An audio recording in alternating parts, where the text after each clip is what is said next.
একটা ভিডিও আপনারা দেখেন। সুপ্রিয় দর্শকবৃন্দ, আমার সামনে একটা দারুণ একটা সিন্ধি শাহিওয়াল একটা ষাঁড় গরু। আর এই ষাঁড় গরুটা খুবই দারুণ লাগতেছে।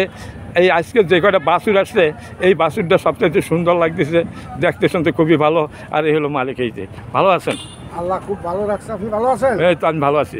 নাম কি আপনার? আমার নাম মোহাম্মদ সবুর মোল্লা। সবুর সাহেব, আপনার এই যে দারুণ এই ষাঁড় গরুটা কি আপনার নিজের বাড়িতে পোষা? আমার বাড়ি বাছুর কিনে মানে বড় বানাইছেন, এখন হাটে বিক্রি করতেছেন। তো এই সঠিক বাজার দর পাওয়া যায় কি না? একটা খুবই মানে আপনার এই বাছুরটা খুবই দারুণ একটা বাছুর। দর্শক, এইরকমের খামার উপযোগী বাছুর পাওয়া যায়।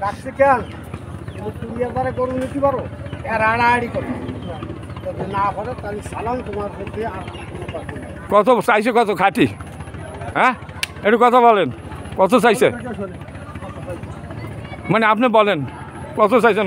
হ্যাঁ, 30 চাইছেন। উনি কত পর্যন্ত বললো? 20,000 বলছে, আমি শুনছি। দর্শক, উনি 20,000 বলছে, আমি তাই শুনছি। উনি তো বলে নাই, উনি 20,000-এ বেচে নেয়। উনি আমার মনে হয় 25-এর নিচে বেচবে না। ওনার একটা টার্গেট আছে যে উনি 25,000 টাকা হলে এটা বিক্রি করবে। এটা একটা শাহিওয়াল জাতের বাছুর, এখন পর্যন্ত দাঁতে না, মানে আদাতের একটা বাছুর। আপনার বাড়ি কি এইখানে কোথাও? কৌসাডাঙ্গা। মানে তোমরা কি কিনতে আসছো নাকি? তোমার কি হয়? ও আচ্ছা, আপনার এই গরুটা প্রথমে মনে হচ্ছে একটা ঘোড়া এখানে দাঁড়াই আছে, মানে এত সুন্দর একটা গরু। তাই আমি আপনার এখানে আসি যে দেখি এটা কত দাম চায়।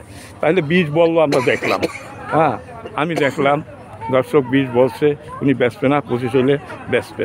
আর এনার বাড়ি এইখানে এই কাছাকাছি। দর্শক, এই ভিডিওটা একটা সুন্দর একটা ভিডিও, সঠিক যে বাজার দর আপনারা অনেকে চান যে এইখানে যে স্থানীয় লোকে যে গরু নিয়ে আসে সেই গরুগুলো কী দর বেচে, এইটা আপনারা জানতে চাইছেন। এই স্থানীয় লোকই এই গরুটা নিয়ে আসছে, 1,20,000 টাকা দাম বলছে সলিড, আমরা শুনেছি। আপনি শুনছেন যে 1,20,000 বলছে? আচ্ছা, ইনিও শুনছে দর্শক। আর ইনি 25-এর নিচে বেচবে না, 30 চায়। 1,30,000 দাম চাচ্ছে, 25-এর নিচে ইনি বিক্রি করবে না। ভাই, আপনি কি গরু কিনতে আসছেন? আচ্ছা, দেখতে আসছেন। আশপাশে কোথাও বাড়ি নাকি? কী নাম আপনার? আয়ুব আলী খান। গরুর হাটে আসছেন, গরুর হাট দেখতে। ঠিক আছে। এ তো সকালে নিয়ে আসছিলেন মনে হয়। কে সকালে নিয়ে আসছিলেন না? এখন পর্যন্ত বিক্রি করতে পারে না, কারণ না টার্গেট পূরণ হয় নাই। তাই উনি ফেরত নিয়ে যাচ্ছেন নাকি? আগামী কোরবানির রাতে উঠাবেন, 2.5 লাখ টাকা বিক্রি হবে। আমি কথাটা বলিয়ে রাখলাম। দর্শক, খুব দারুণ একটা ষাঁড় গরু নিয়ে যাচ্ছে ফেরত। দেখেন, এই গরুটা ফেরত নিয়ে যাচ্ছে। আচ্ছা, এখন